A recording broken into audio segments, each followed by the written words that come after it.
We've always relied on certain truths. The sun rising in the east, winter turning into spring, and salmon always swimming upstream. In the Columbia River Basin of the Pacific Northwest, every stream and tributary once teemed with salmon. They would come in such great numbers that they changed the chemistry of the water. There were major salmon runs 12 months out of the year. It was a never-ending highway of salmon. But now, salmon are fish out of water. Incubated in plastic bags, they embark on the strangest of journeys, migrating up an impossible gauntlet of our making. There was this belief that hatcheries were a way to have our cake and eat it too. Hatcheries have become the surrogates for the river, and it's not working. Salmon are in trouble.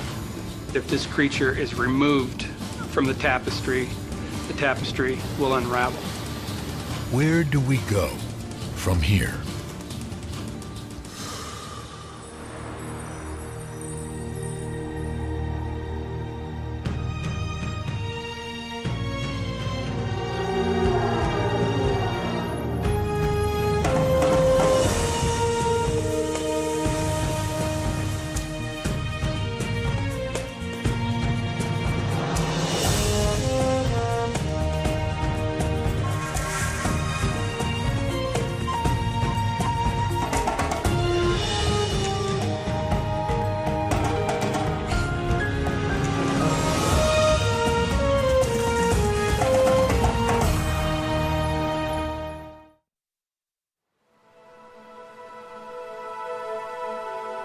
High in the central Idaho mountains, one of nature's great travelers has come home.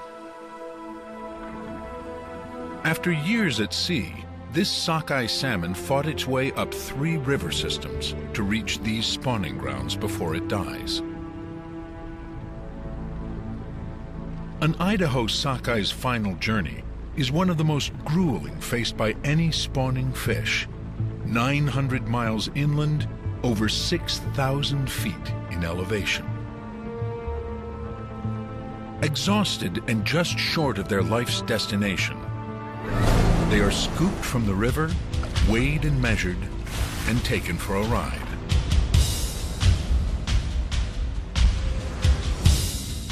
"140 miles to a warehouse outside Boise, Idaho, where they are gathered with others of their kind, remnants of a population teetering on the brink of extinction.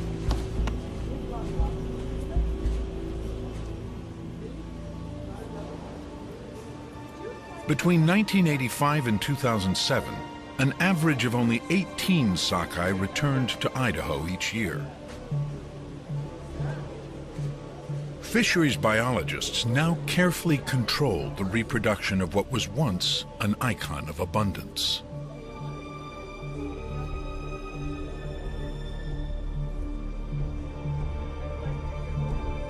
Instead of spawning naturally, each new generation begins life in an incubator of plastic bags and PVC piping.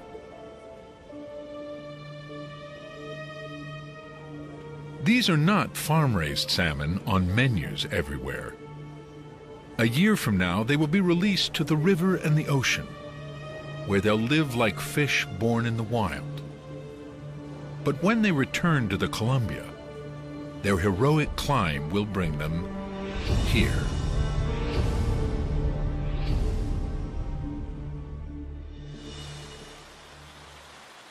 Across the Pacific Northwest, fish hatcheries have become surrogates for rivers and streams, incubating all 6 species of salmon, including Idaho's endangered sockeye. Protecting salmon has come to mean producing them. More than 100 million are released into the Columbia and its tributaries each year. Yet clearly something's not working. Many Columbia Basin salmon populations are already extinct, and 13 more are listed as endangered or threatened. From one perspective, Hatcheries are evidence of our willingness and capacity to help an animal in trouble. From another, they're evidence of just how much trouble this animal is in.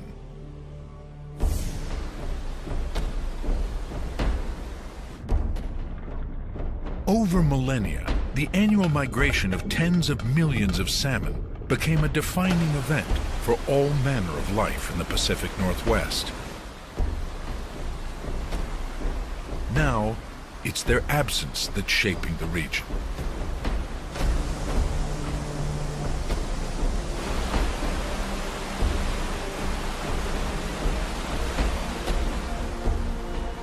The story of salmon is the story of a creature at once resilient and fragile, manipulated and wild.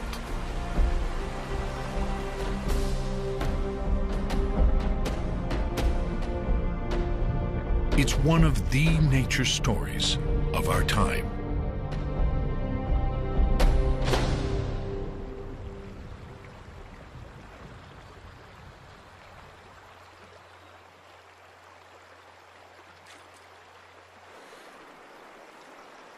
Like many Northwesterners, novelist David James Duncan's bond with salmon runs so deep it defines home.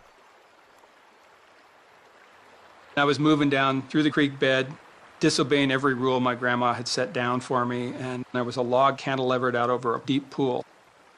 And I had no idea what I'd find, but I just felt like I gotta go lie on this log. 6 years old. So I'm lying on the log, and this big old hook-jawed male coho comes up. It's green and red. It's got this glaring, unblinking eye. It's just looking right into the heart of me. And to me, that became like a compass. Like, I want to live where these guys live. I want to be in the presence of this mysterious creature.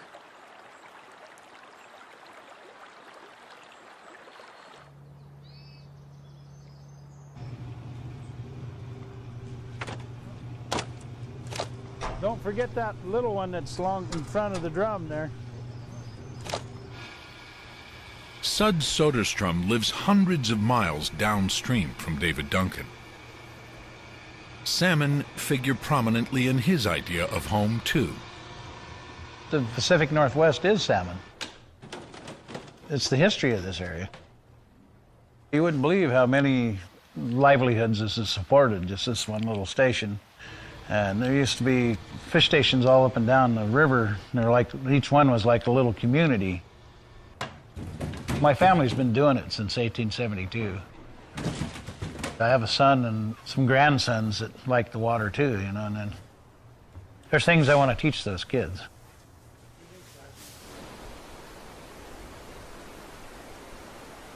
The lineage of some fishing families extends even further. Salmon nourished the region's Native American communities for thousands of years. While much of that biological abundance is gone, a rich cultural heritage endures. If it was just about something to eat, you could just go to the grocery store.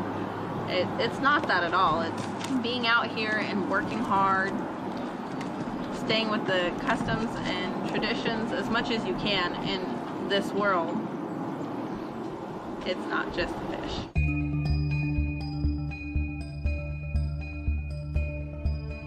For most of their life, salmon travel the North Pacific, foraging the ocean's rich food supplies. When a mysterious inner signal draws them back to the coast, they gather at the mouths of their respective home rivers before turning upstream.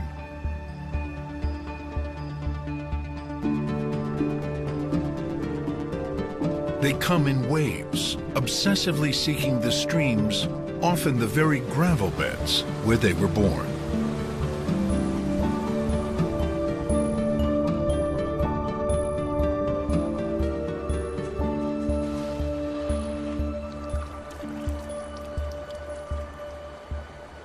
There were major salmon runs 12 months out of the year. As soon as the spring Chinook were done, the summer Chinook were there, then the fall Chinook, then the winter cohos, then the steelhead. It was a never-ending highway of salmon. They would come in such great numbers that they changed the chemistry of the water. It's this orgy of abundance. For some, home is the coastal rainforest. For others, it's a high desert canyon. And for Idaho's endangered sockeye, home is deep in the continent's rugged alpine interior.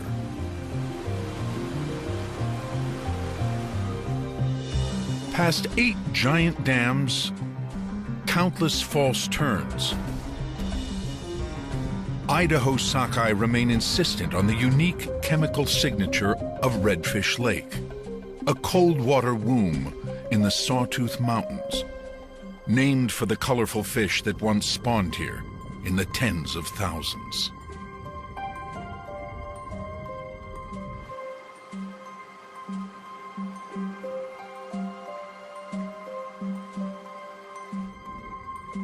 After excavating a gravel nest, they set the next generation on its way.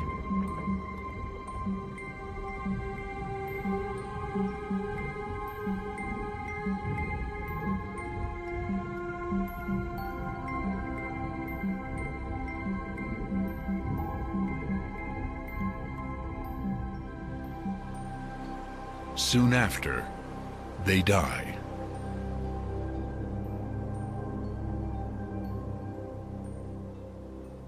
It's amazing what they do in order to reach these birth houses of these beautiful wilderness streams, Eastern Oregon, Eastern Washington, Idaho streams.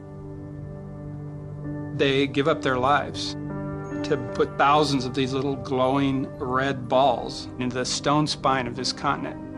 It's this luminous ball, looks backlit, it looks like the sun. In cold stone, cold water, they find a fire that creates life.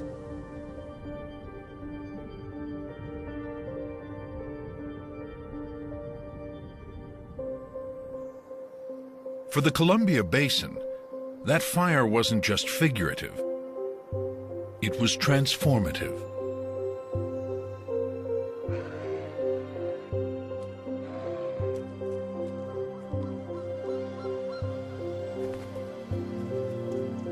The Frank Church River of No Return wilderness in central Idaho is the heart of the largest roadless area in the lower 48. There are no dams blocking streams, no chainsaws felling trees, no active mine shafts puncturing rock. Humans haven't left much of a mark here, but salmon have. Rancher and river guide Jerry Myers lives on the edge of this vast wilderness near the Salmon River. It got dark, didn't it? I was born on a small farm and ranch in central Idaho. I grew up loving the outdoors, of course, and working in the outdoors. There's a nice little seam in there. It's usually this is the perfect time in the evening. And I've lived on salmon streams my whole life.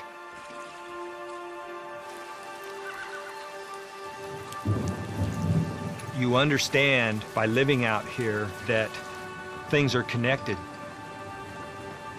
And a big, huge part of that is salmon. This little creek's called Cabin Creek, and it runs through my backyard. This water comes from these big mountains. Snow melts, soaks into the mountains, slowly comes out in the form of springs and keeps these little creeks running year-round. This water's pure enough I could drink it, but it really doesn't hold much in the way of nutrients because it runs through granite and fairly sterile soils. Life here needed a kickstart, and that kickstart was provided by salmon.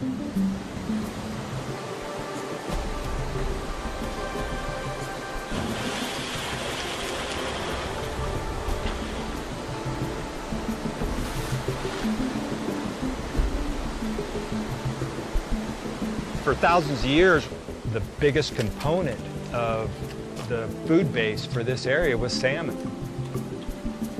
And it tied the rich nutrients of the Pacific Ocean to these mountains in Idaho. It's probably easier to name the organisms that aren't directly affected by salmon than it is to name the ones that are, because everything's affected.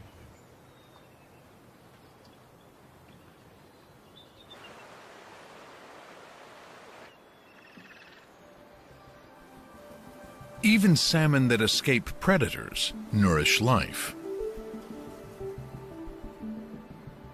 Dead adult salmon provide food for small invertebrates that in turn feed newborn salmon. The benefits of hundreds of millions of pounds of marine nutrients swimming upriver every year aren't confined to the edges of rivers and streams, or even to animals. Bears will come down, eat that carcass, and then bears will go up into the woods and do what bears do in the woods. And by that mechanism, they actually spread nutrient up these mountains. So you can find salmon-generated marine nutrients in these big ponderosa trees around here that are way away from the stream bed, but they were spread up there by animals.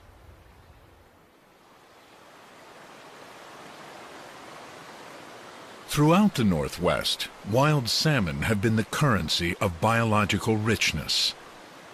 But now, that wealth is slipping, or already gone. A rancher that used to have this ranch said he would lay awake at night, kept awake by the splashing salmon that were down in the creek. My wife and I have been here for 9 years and we've yet to see a salmon. For most Northwesterners, wild salmon are either a memory or a story. Neither feeds the land. Wild salmon are not snail darters. Salmon are this unbelievably charismatic and biologically necessary creature. And salmon are in trouble, as much as any species of plant and animal in the Pacific Northwest. If this creature is removed from the tapestry will unravel. Incredibly, the unraveling of the Columbia River's tapestry has been assisted by a century of efforts toward salmon conservation. In response to evidence that careless development of river systems was killing fish, well-intentioned people started removing the fish from the river. And the fate of salmon has literally been in our hands ever since. More than 150 years ago, European Americans arrived in the Pacific Northwest eager to exploit the seemingly unlimited supply of beaver pelts, gold, timber, and salmon. The annual salmon catch skyrocketed when innovations in canning made it possible to ship to markets all over the world. Overharvest, habitat loss. It wasn't long before production at every cannery in the region was in decline.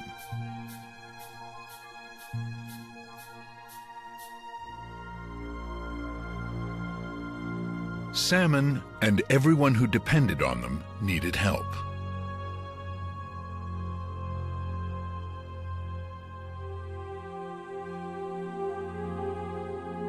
Experiments with controlled reproduction of salmon suggested they could be mass-produced in hatcheries, a kind of fish factory.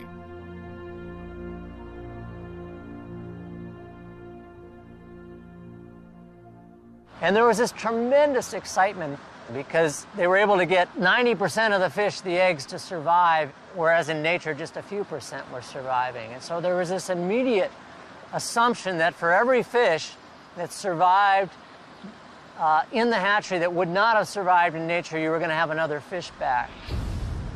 And as a result, there were these wildly optimistic accounts about how much more productive the water would be than the land. Although still speculative,